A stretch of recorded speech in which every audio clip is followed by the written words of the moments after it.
Olá, Caio. Olá, Braulio. Eu sou Igor Yuri, estudante do curso de cinema aqui da Universidade Federal da Bahia. E estou aqui para tocar no assunto. Ontem, dia 13 de setembro de 2022, morreu o membro da Nouvelle Vague, o cineasta francês Jean-Luc Godard.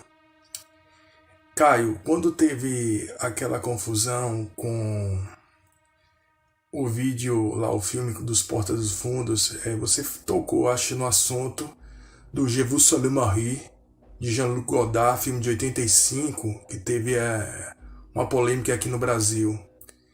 E eu gostaria, se você puder, falar um pouco da história dessa polêmica aqui desse filme de Jean-Luc Godard aqui no Brasil nos anos 80, o Je vous salue Marie.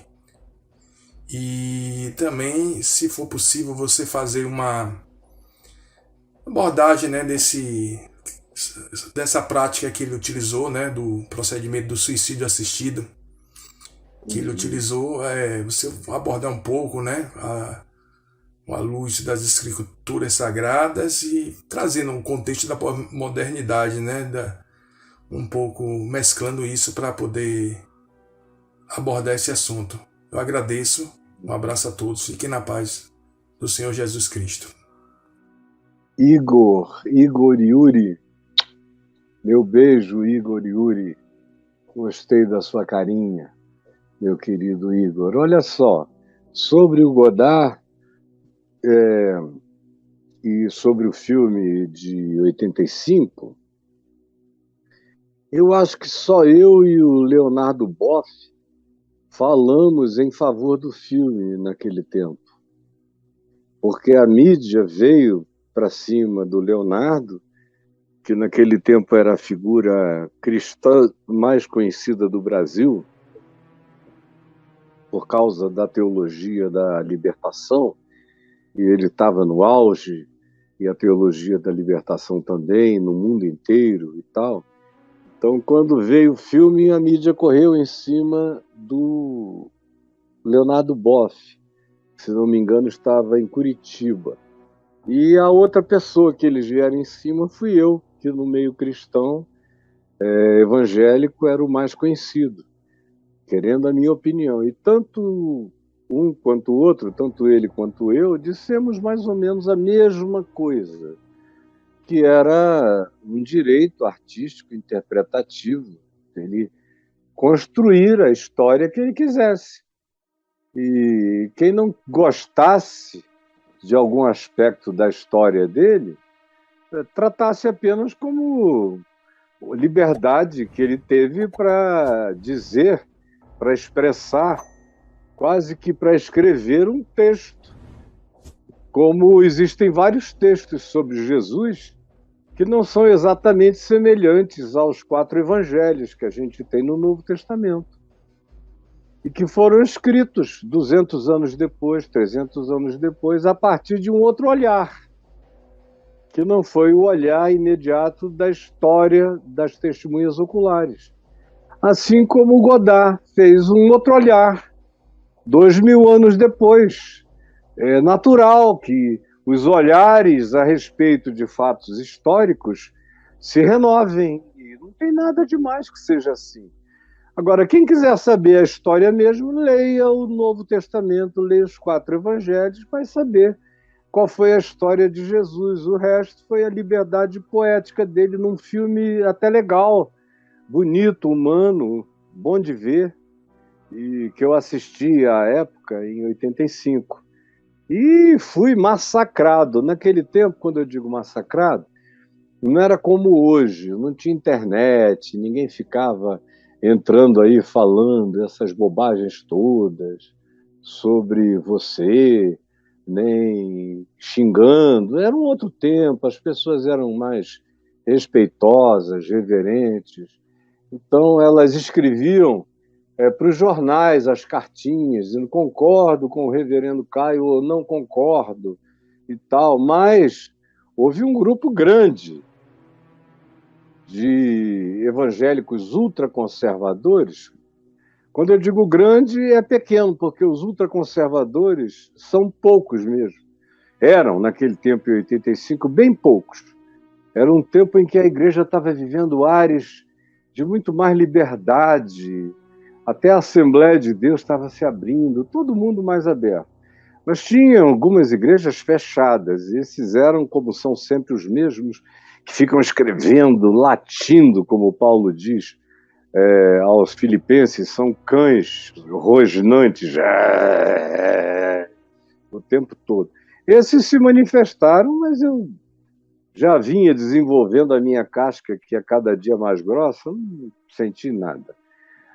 Com relação à passagem e à partida do Godard, que foi uma eutanásia, foi uma morte assistida, você não viu ainda, mas aí no meu portal eu tenho uma fala de uma hora e meia, 2 horas mais ou menos, de uma aula que eu dei a pedido do meu amigo reverendo Guilhermino Cunha, para um curso que ele estava fazendo com outro amigo meu, reverendo Evaldo Berenger, lá no Mackenzie do Rio de Janeiro, e ele pediu para eu fazer, está aí no portal Caio Fábio, no Caio Fábio Exclusivo, uma palavra para aqueles alunos sobre suicídio e eutanásia.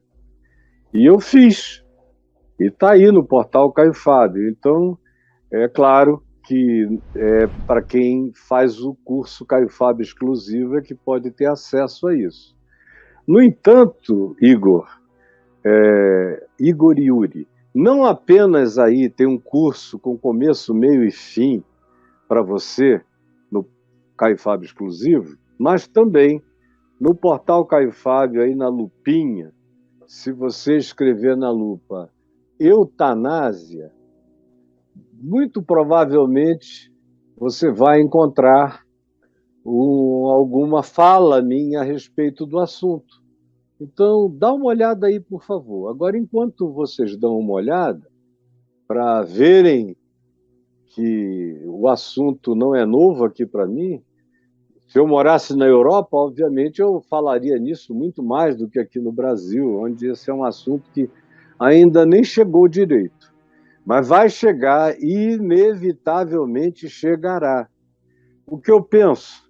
Eu penso que as pessoas têm o direito de morrer. Têm o direito de morrer. Eu não concordo, nunca concordei, desde sempre, com essa tentativa de amarrar quem está querendo morrer. Às vezes o cara quer genuína e sinceramente morrer, porque a condição dele é insuportável. Eu sou a favor de você internar um adolescente que está querendo se matar por agonias e angústias existenciais, clamores, gritos não ouvidos, gente que precisa ser ajudada, assistida, ou por um adulto jovem que está nas mesmas circunstâncias. Eu interno e vou lá, visito, converso, ajudo, mas entendo que ele precisa ser dopado, que ele precisa ser posto apenas num estado de compreensão suficiente, mas ele tem que ser acalmado durante a crise, o processo, enfim. Muitas vezes eu vou lá, converso, como eu já arranquei suicidas de janela, o cara para o lado de fora. Uma vez, no 27º ou 28º andar do edifício do shopping, Niterói Shopping, para o lado de fora da janela, eu vou pular. Eu fui, encostei do lado dele, conversei. Filho de um empresário conhecidíssimo no meio evangélico. E aí consegui tirá-lo de lá, falei, não fica com vergonha, teu pai não vai saber, ninguém vai saber, vem comigo. Levei-o de lá, e fui ajudando, depois aconselhei de novo mais algumas vezes, até sentir que ele estava mais calmo, e está vivo até hoje. E vários outros, até mesmo o meu filho Lucas, que estava do lado de fora do edifício, no 14º andar, No auge da crise existencial dele, eu cheguei e senti que ele estava na parede para o lado de fora, de madrugada. Gelei, não falei nada. Fiquei louvando a beleza do pôr do sol que estava chegando. Nem olhei para ele, virei de lado, falei, estou indo fazer um café e um pãozinho quente, estou te esperando lá dentro, não dei a mínima para ele. Estava com um pedaço do pé para fora do batente da laje externa do prédio. E eu fui, depois ele chegou, não toquei no assunto. Com gente adulta, ou gente esperançosa, ou gente que pode ser ajudada, que está vivendo uma crise de angústia, eu faço tudo e acho que tudo precisa ser feito para essa pessoa cair em si e ver que ela tem muitas razões boas para viver.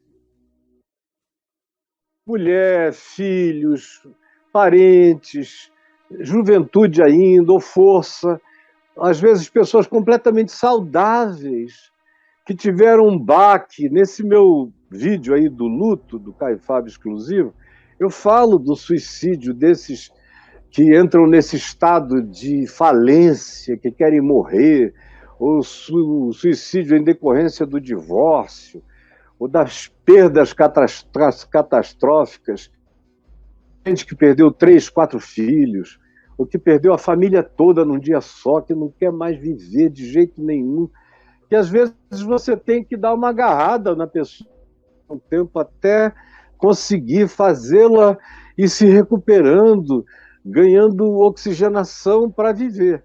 No entanto, fazendo essa introdução, eu apenas repito, eu não sou a favor dessa tentativa de fazer as pessoas ficarem vivas contra a vontade de qualquer jeito, especialmente gente doente. Ou, por exemplo, mesmo quando não seja contra a vontade, uma pessoa em estado vegetativo. Se for na minha família, esse era um consenso que meu pai, minha mãe, eu, minhas irmãs, e aqui na minha casa, minha mulher, e todos os meus filhos, e a minha neta mais velha, e o meu netinho já de 16 anos, todos eles já compreendem, inclusive a meu respeito. Se chegar algum dia, alguma hora, em que eu fique vivo só organicamente, sem nenhuma possibilidade de participar, ou que por um AVC eu não possa mais me comunicar, ou por alguma condição cognitiva eu não consiga mais entender, nem dizer, nem me expressar, ou se por uma condição de enfermidade que chegue a um estado de incurabilidade e se avizinhando de uma situação que pode ser terminal, mas pode durar ainda 1 ou 2 anos de dor, só escaras, só feridas, só gente virando você para lá e para cá, só cocô na cama e xixi. E o indivíduo, quando tem um lapsozinho de consciência, quase que diz, me tira daqui, por favor, acaba com isso. Mas não.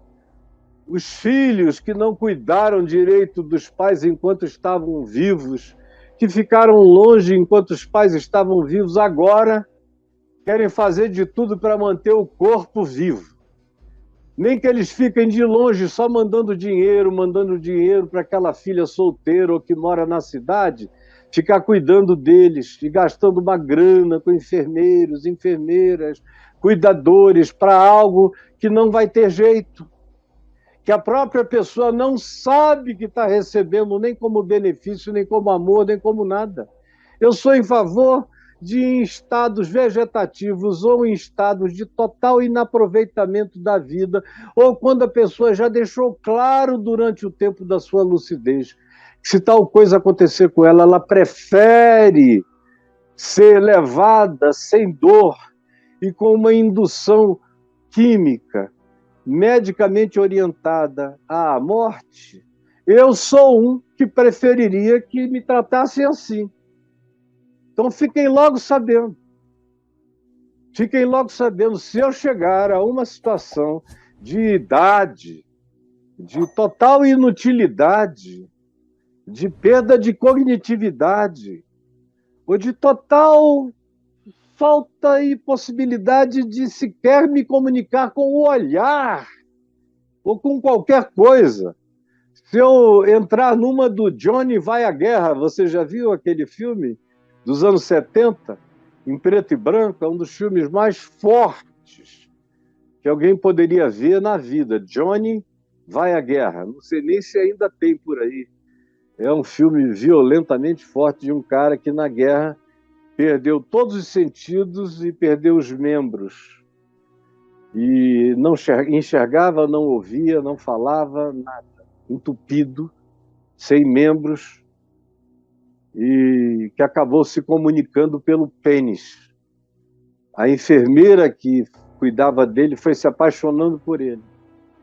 E ela verificou que ele estava lá inteiro, porque ela foi fazendo carinho nele, ela foi se apaixonando com muita compaixão e depois amor, e provocou uma ereção no homem.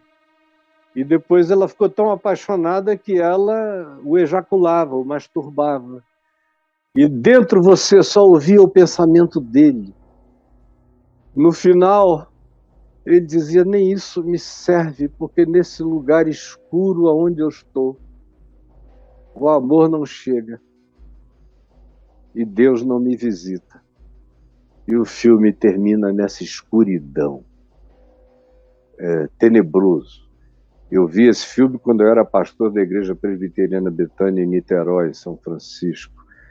E o assunto daquele tema ficou no meu coração durante meses.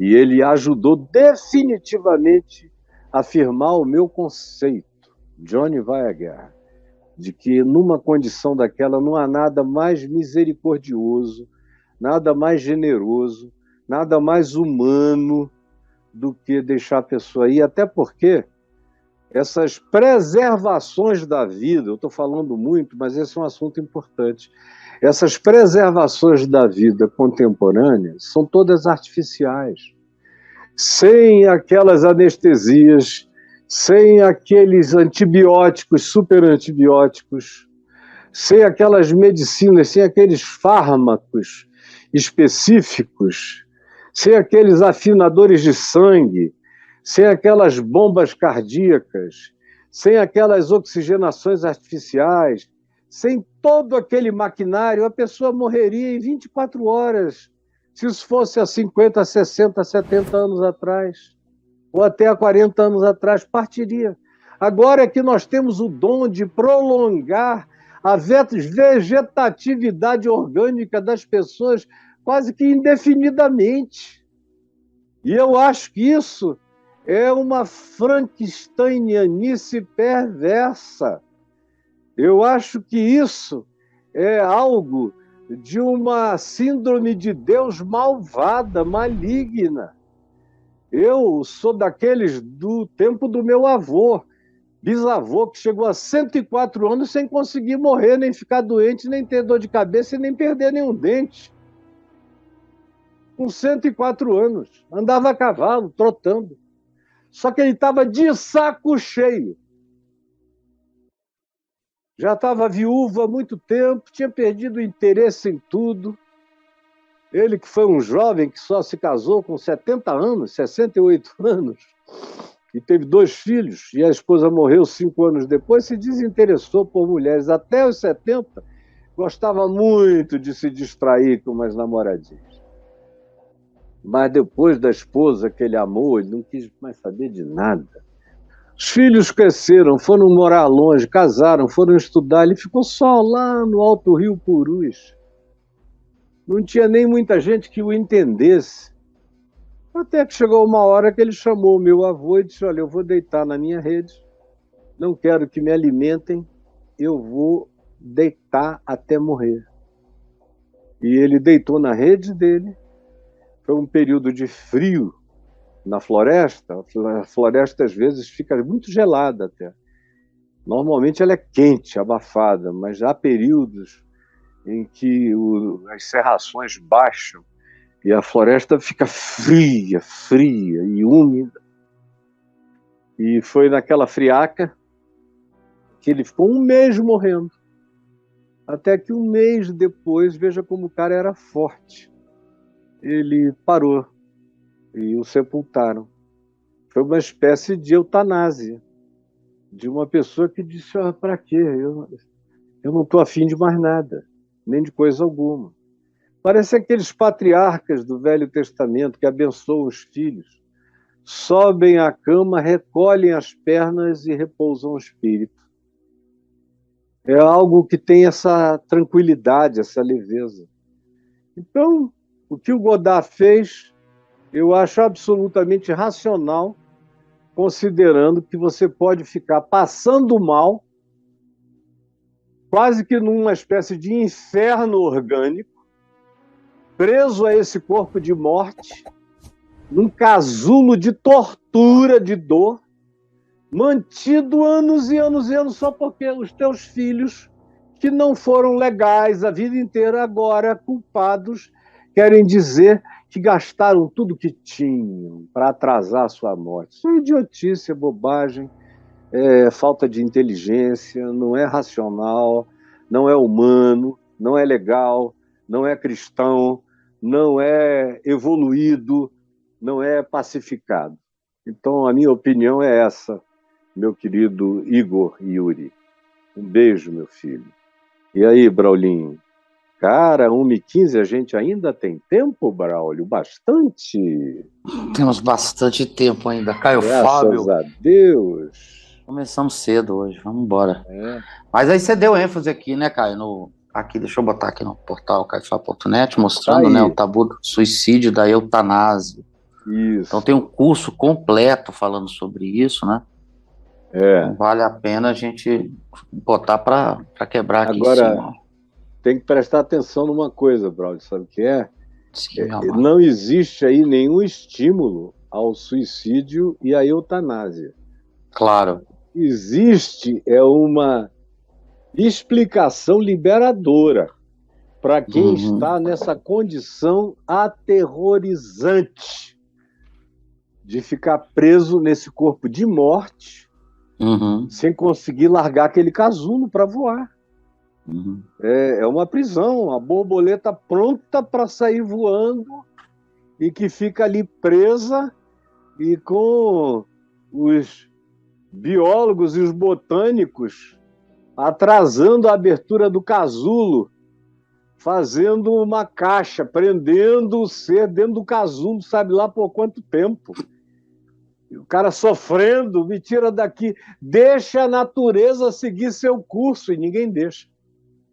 Minha mãe, quando estava morrendo, aí uma médica amiga, que até já faleceu de Covid, muito querida minha, da nossa família, a Leila, chegou para mim e falou: pastorzinho querido, a dona Laci está aqui morrendo, mas eu consigo fazê-la ficar mais 8 meses a 1 ano viva, se o senhor quiser mantê-la no hospital. Aí eu falei: como? Você vai tirar a dor dela? Aí ela falou: não, se eu tirar a dor, ela fica dormindo. Eu falei: então para quê? Que eu vou ficar com ela mais um ano, 8 meses a 1 ano no hospital, dormindo. Com escaras sendo feitas para todo lado, uma mulher que vai para o céu e não está nem aí para a morte. Nunca esteve. Então, por que você acha que eu vou fazer isso com ela? Aí, não, pastor. Agora, se o senhor quiser que a gente faça isso em casa, a gente faz, mas dura menos tempo, uns 6 meses eu garanto. Falei: nem em casa, querido. Eu vou levá-la para casa hoje. Mas eles não vão deixar, ela me disse. Eu falei: mas vão deixar sim. Quero ver quem não vai deixar aqui nesse hospital. Já fui com uma carta pronta, assinada por mim, pelas minhas irmãs. Eles disseram: só vai ter ambulância para levá-la para casa amanhã ou depois. Eu falei: não preciso nem da ambulância, já contratei uma particular, já está embaixo. Ponham num leito e levem-na até a ambulância, que ela está indo para casa em 10 minutos. Podem arrumar tudo, as coisas dela estão arrumadas. Foi para casa, me implorando: meu filho, não deixa eu sair daqui, deixa eu morrer aqui, deixa eu ficar aqui. E no que me disse respeito, era naquela cama mesmo que ela ficaria e que ela morreria, porque ela não queria outra alternativa a não ser morrer na cama dela. E se fosse para diminuir dores, ela queria uma diminuição de dores, mas não o aplacamento total, só o bastante para não ser um inferno de agonia.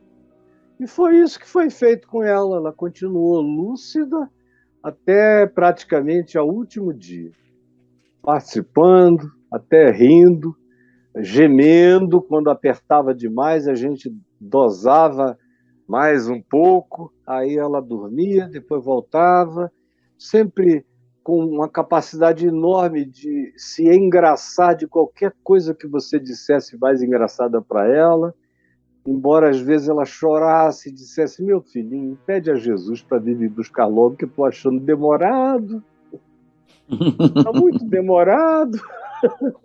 Eu digo: imagina só, mãe, estavam querendo que você ficasse 1 ano naquele hospital. Deus me livre! É um inferno um negócio daquele. Digo: pois é, mas tem gente que acha que é ato de amor fazer isso. Meu ato de amor é pela vida, não é ficar abraçado com um vegetal, com uma árvore ali 1 ano, eu e uma árvore, que eu apelidei de mamãe. Pelo amor de Deus, vamos parar com isso.